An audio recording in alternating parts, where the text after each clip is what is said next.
IFRS communications. So that means everything we say about the accounting standards in the public domain. So it's not just the printed page, also our online presence, and we're getting into videos and podcasts and really changing how we deliver our technical content. Right? And that's it's kind of hard to be accountants. Even though we deal with change in the accounting standards, we're probably not so good at change in other areas. Right? And more than anything else, there is an inherent seniority in our hierarchy. So our hierarchy tends to like what they know. And whilst they accept, you can get them to say, yes, you know, digitization is coming and our business model is under threat and we need to do things differently. Can you get them to behave differently as individuals? It's kind of hard. So that's one of the things that I do. And our campaign is really about being the trusted advisor. Right? Because nobody really wants their technical advice from a book. People want their technical advice from somebody they know and trust. So helping my team around the world be the trusted advisor. And a lot of that, you can create who you are. And I always say to people, seize control of your public persona, or somebody else is going to do it for you. So how do I do mom and wife? If I don't want to do it, and it doesn't make a difference if I do it, I don't do it. So there are lots of things to do with raising children that you don't need to do yourself. You do not need to change every diaper, right? You do not need to make all of the organic baby food. But you do have to be on top of everything that's happening, and it's like spinning plates. Relationship capital is everything. Know people.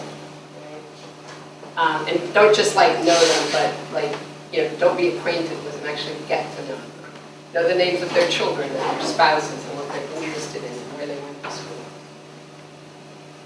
What do I have? From someplace, a bottomless well of self-confidence and self-belief. So. Right. What happens next? We'll see.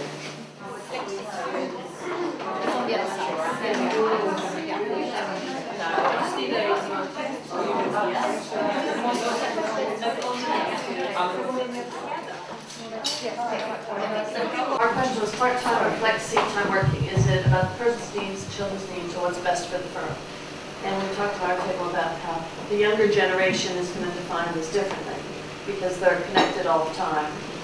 But they also are going to be more demanding in how. I think the part-time, I would say the part-time thing, part-time working is a lie. Yeah. I've not met a woman who did it, who got paid for the work she actually did. Right? So part-time working only benefits the male-dominated organizations in which we slave. Right? So, sorry, that's my very harsh view. Right? I think it's a brilliant idea some man thought of to not pay us for our work. So the first question was, what makes a highly effective board? And it was very interesting. In terms of, was it about strategy or business performance? Not at all. It was about, was there the right culture? And we probed, what do you mean by the right culture? And it was a culture where people felt safe in voicing their questions, their doubts, their concerns, rather than being hit over the head and say, oh, well, heard what you said, but just let's move on now. The composition. So although most of the boards that we interviewed, board directors that we interviewed, were pretty much on male-dominated boards, they did recognize that the composition of the board was important. However, they really didn't want to change very much. But the main point was that women do change the nature of debates.